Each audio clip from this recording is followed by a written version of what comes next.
اعوذ باللہ من الشیطان الرجیم، بسم اللہ الرحمن الرحیم۔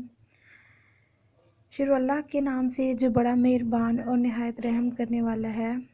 امید کرتی ہوں کہ بچوں آپ سب باخیریت سے ہوں گے۔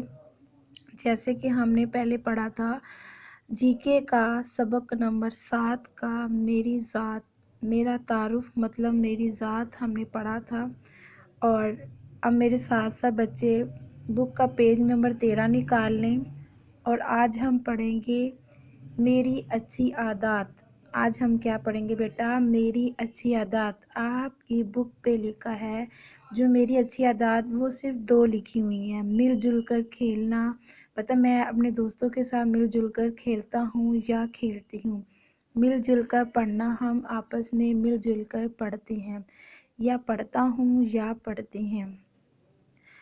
بہت سی اچھی عادات بیٹا ہوتی ہیں، جیسا کہ میں اپنے دوستوں کے ساتھ مل کر کھیلتا ہوں یا کھیلتی ہوں، ٹھیک ہے۔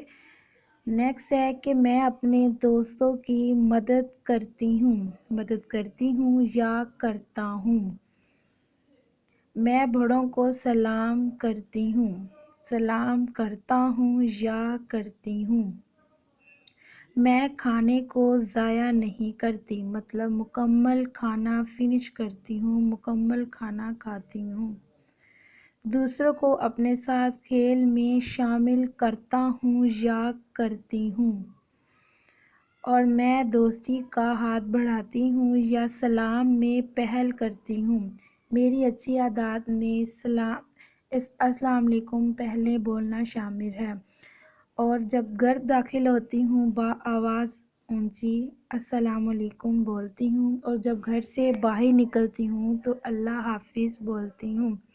جب میں اسکول میں داخل ہوتی ہوں تو میں اپنے استاذہ کو السلام علیکم بولتی ہوں، اور اپنی ہیڈ ماسٹر کو بھی السلام علیکم بولتی ہوں۔ یہ وہ عادات ہیں بیٹا جو ہم میں میرے تعارف مطلب میری ذات میں شامل ہیں۔ اب آپ نے ورک شیٹ میں میری اچھی عادات میں جو آپ کی بک میں یہ 2 عادات لکھی ہیں جو آپ کو اسکرین میں نظر آ رہی بیٹا، مل جل کر کھیلنا اور مل جل کر پڑھنا، یہ 2 عادات کو ورک شیٹ پہ آپ نے 5 دفعہ لکھنا ہے۔ امید کرتی ہوں کہ آپ کو میری اچھی عادات کی سمجھ آئی ہوگی۔ اللہ حافظ۔